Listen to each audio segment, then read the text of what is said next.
News time is 7 minutes after 8 o'clock on the WHOW Morning Show. Top of the morning from the newsroom of Regional Radio and DeWittDailyNews.com. I'm Seth Lawrence with this expanded newscast brought to you by, or streaming live to, Facebook and YouTube, brought to you by Peterson Insurance, your Pekin Insurance agent in Clinton. In recent months, business owners in downtown Clinton have approached the city council regarding crumbling sidewalks needing attention. And Tuesday night, the council took the conversation a step forward. Commissioner Ken Buchanan says he has been approached by another business owner regarding the sidewalk in front of their business and feels the city needs to come up with a plan to deal with these problem areas. A few months ago, we got people approach us about sidewalk. We had a sidewalk issue on the square. I talked with John, got my clarification I needed, that the city is responsible for the sidewalks. In the past, I was told it wasn't. We got that straightened out. Now, we are responsible for the sidewalks. We're responsible for the ADA to get people on the sidewalks. But when it comes to the property, the business is going to be responsible for the ADA of getting people into the business. Yeah. This is what we found out. So I've had another business owner, approach me about the sidewalk. What do we want to do? How far do we want to go with this? I mean, we've got places up there still got vaults, and we're going to take care of all that. The hotel, and we've got a big mess there. So how big a scope do you guys want to go? Well, I think we got to look at some of those that are going to still use them for entrances into their basements. Right. That's kind of a different situation too. Right. Tom says we got the TIF money for all those areas. Right. So, well, that's another thing got clarified for me. Yeah. That we can't use the TIF money. yeah, you just had some bad information. Right. This is something we need to think about, and hopefully, come decision what we're going to do, and get the ball rolling for engineering over the winter time. Because there's no way things going to get done this year. Right. Just how big a scope, how much we want to do. Buchanan says there are several problem areas on the square that need attention. There is already engineering work being done for an area on Washington Street. Commissioner Tom Edmonds was not sure how much money the city could dedicate to the project, as a new TIF district is relatively new, so there is not a lot of money built up in that fund. We've already got the engineering on Washington Street. What are you going to do with it? Well, we just throw it all in package. We're going to see what. You're the commissioner on the streets. That's right. That's what I'm saying. Make the decision. I mean, I'm going to ask everybody for a decision. How far do you want to go with this?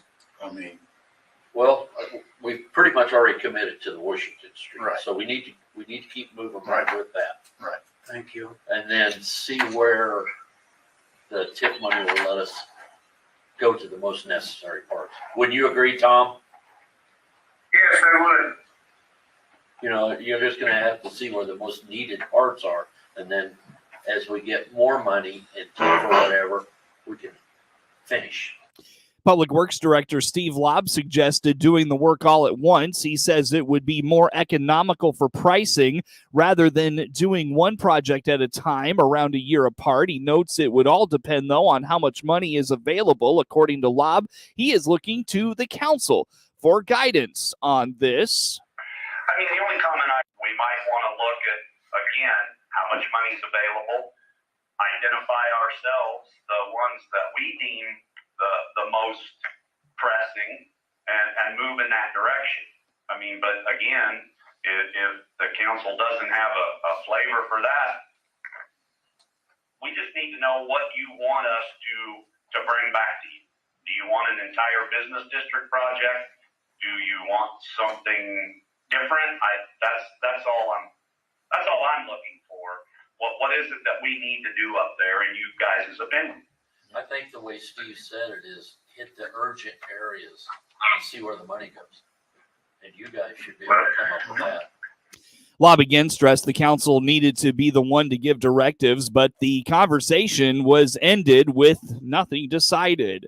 The recent Illinois Youth Survey data is showing an increase in mental and emotional health-related issues in Illinois youth, along with an increase in the use of marijuana. Now that marijuana is legal, Clinton School Superintendent Kurt Nettles says these trends shouldn't be surprising, but that doesn't mean we shouldn't be upset by them. If anyone's dumbfounded because kids are using marijuana more, It's been legalized in the state. Mm-hmm. There are retail shops open for people to walk in and purchase it and use it in different forms and fashions.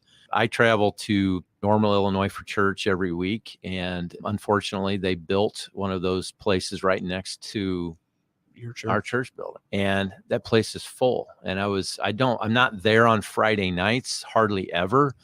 But a few weeks ago, we were there on a Friday night for something. And that place was so crowded. Mm-hmm. So for people to say, wow, I can't believe that our youth are using marijuana more than they used to. Well, the adults are using it way more than used to. With the variety of ways to consume marijuana, Nettles feels they need to continue to educate kids on the harms it can do when it comes to the emotional and mental health challenges facing students. Nettles indicates he is right there with them. He admits the pandemic did a number on his well-being to a degree and empathizes with his students and the things they're going through. Seth, I not only see it, I feel it. People say, oh, Kurt's very calm. He's always very even-keeled and all that. But, okay. But I can feel anxiety too. I have felt more anxiety over the last year or two than I normally have.